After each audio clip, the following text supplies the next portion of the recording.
A new lawsuit exposing just how rigged the college admission process is will leave you shaking your head. Are elite schools really stacking the deck in favor of the rich?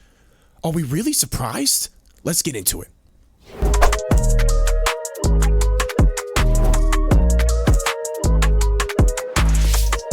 Yo guys, welcome back. Glad to have you here. Let me know what you think about this lawsuit against the top universities. Is it just universities favoring rich kids, or is it part of a more deeper systemic issue with our entire education system? I'm interested to know what you think, guys. Let me know in the comments. We got a video to introduce us to everything. Let's go ahead and get it started. Yo guys, if you like the content, please like and subscribe and hit that little notification bell. I appreciate you. Thank you very much.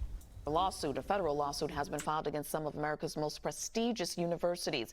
The lawsuit claims 16 colleges and universities, all ranked among America's top 25 schools, inflated tuition costs and showed favor to students who came from wealthier backgrounds. BNC's Dre Clark is live in New York. Dre, what you got for us? What's the latest? Tashani, good afternoon. Columbia University here in New York City is one of the 16 schools named in the lawsuit. All of the schools, and just to name a few, including Yale and Dartmouth and Brown, are very expensive and they're very hard to get into.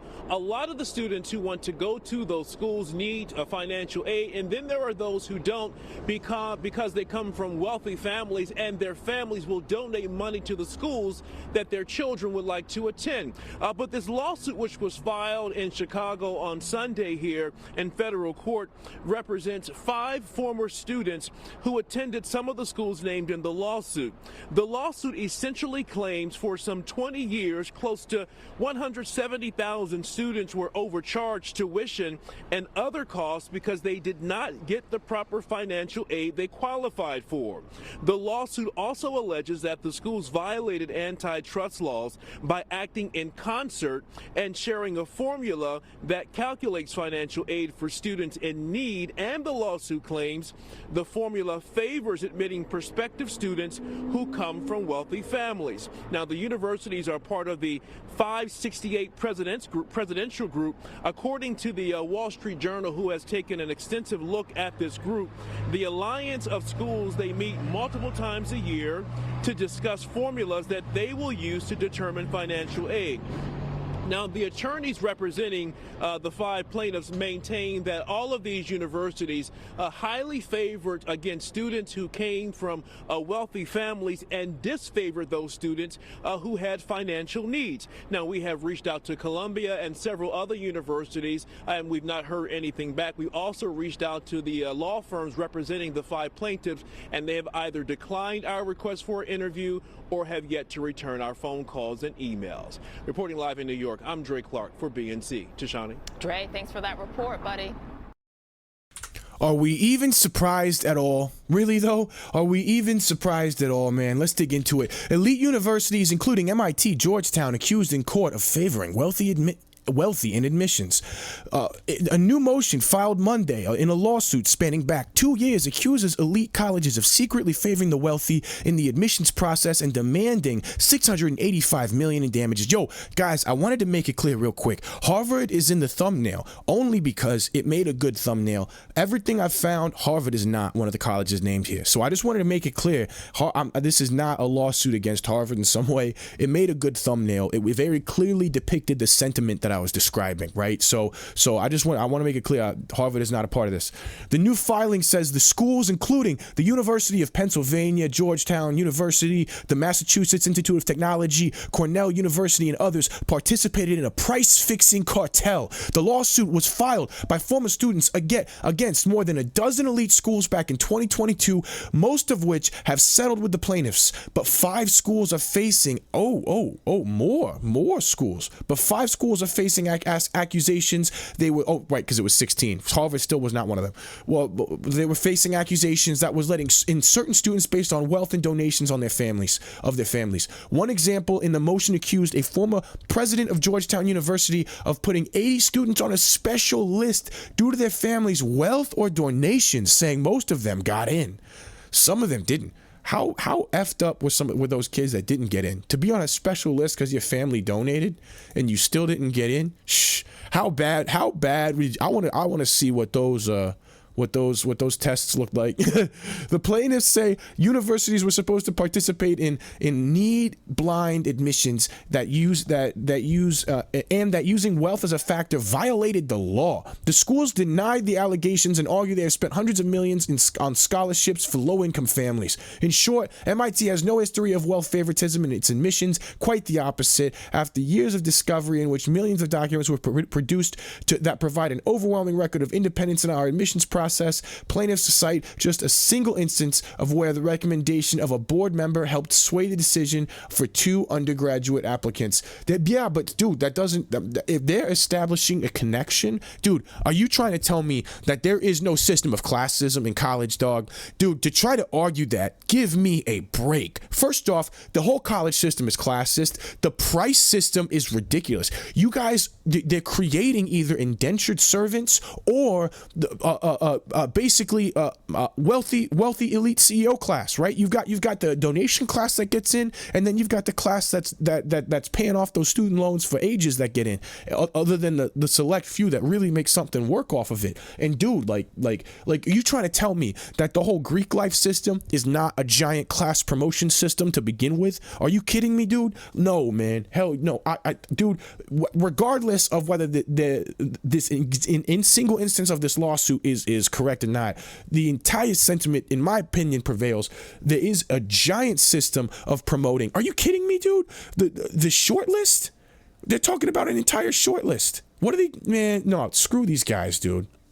My bad, yo. Yo, in short, the University of Pennsylvania is accused of designating some students as people of interest, with their admissions rate drastically increasing under that label. Whoa. Lawyers for the defense are also arguing that $685 million in damages was determined by junk science. Dude. What? The hill has reached for the plaintiff's lawyers. Dude, whatever, man. No, you know what? I know these colleges are scamming us. I know these colleges are ripping people off because their tuitions are increasing way beyond the rate of inflation. And I'm going to show you guys right now, man.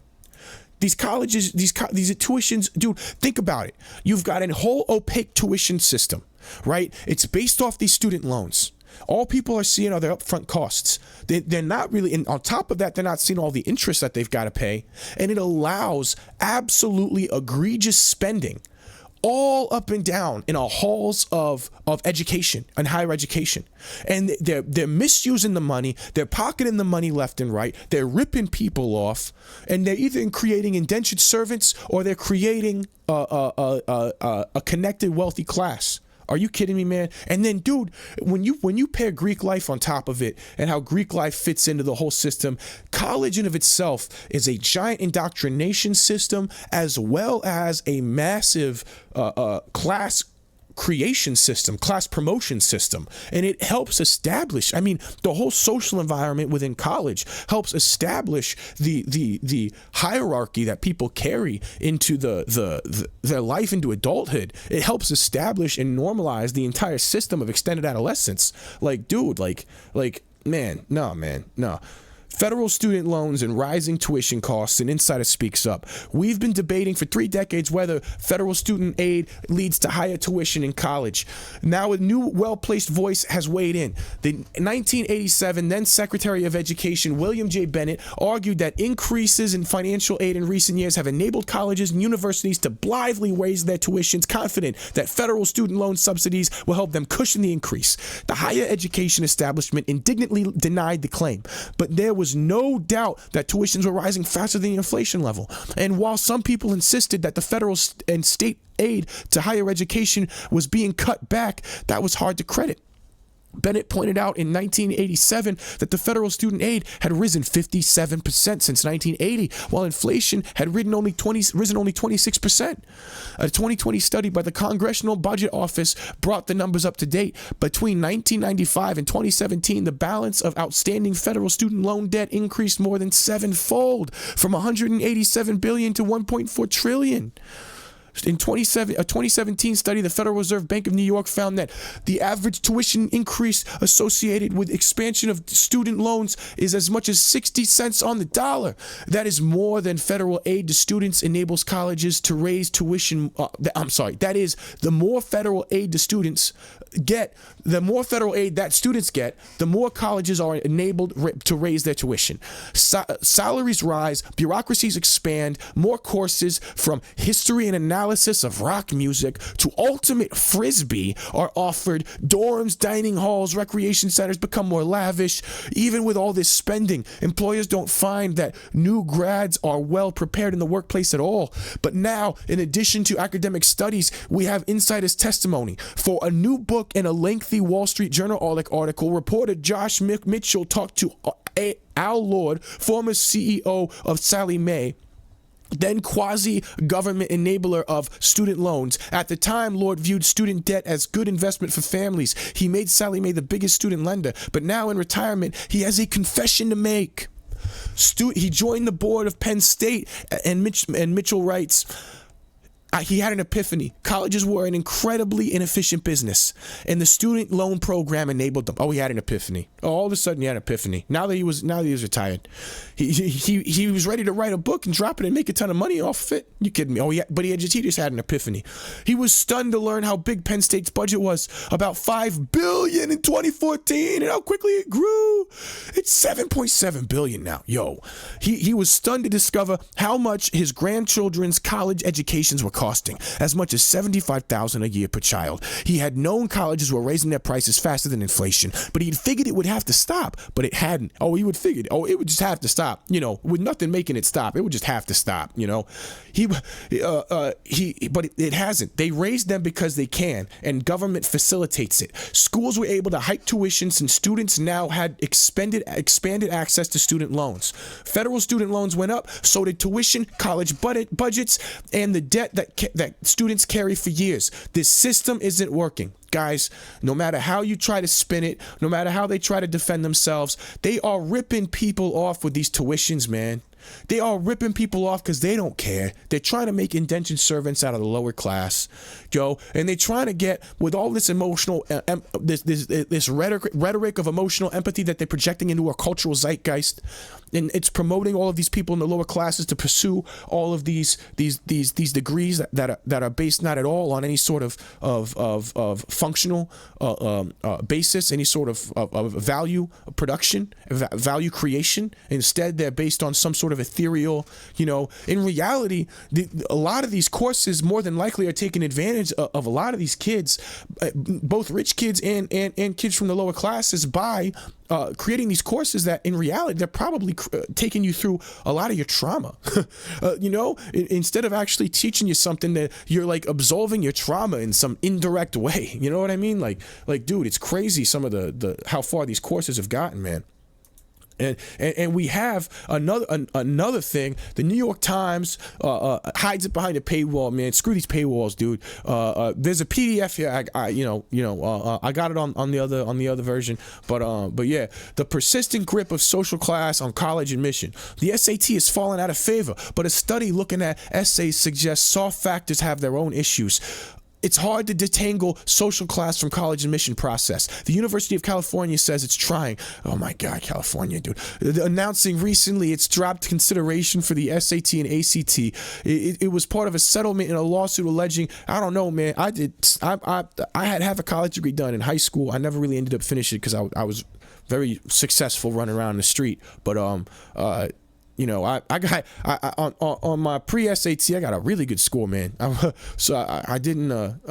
I don't know, man. I guess I would like them to have considered it. I don't know.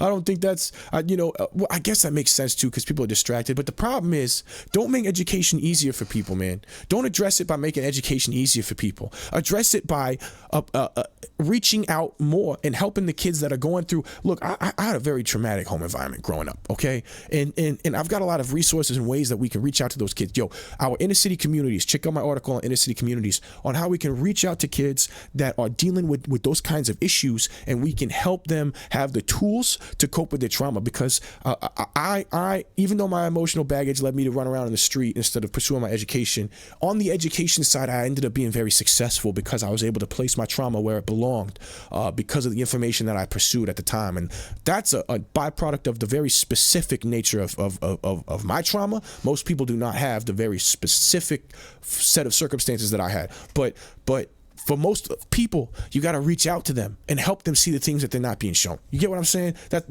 like it's hard to disentangle social class from the college admissions process. They say they're trying to. More than half of U.S. colleges have made tests optional for fall 2021 admissions for fair test. A group opposed to college entrance testing. Wow, that's horrifying. That's horrifying. Because those tests are receiving so much scrutiny, it's easier to overlook the influence of socioeconomic background and other admission yardsticks. Yo, I mean, you probably got people. Yo, now you're taking advantage of people of lesser intellect. Now you're saying, hey, we're not going to test you. We're going to let in whoever, spend the money, get the loan. We're just going to let you in whoever. Yo, because people of a lower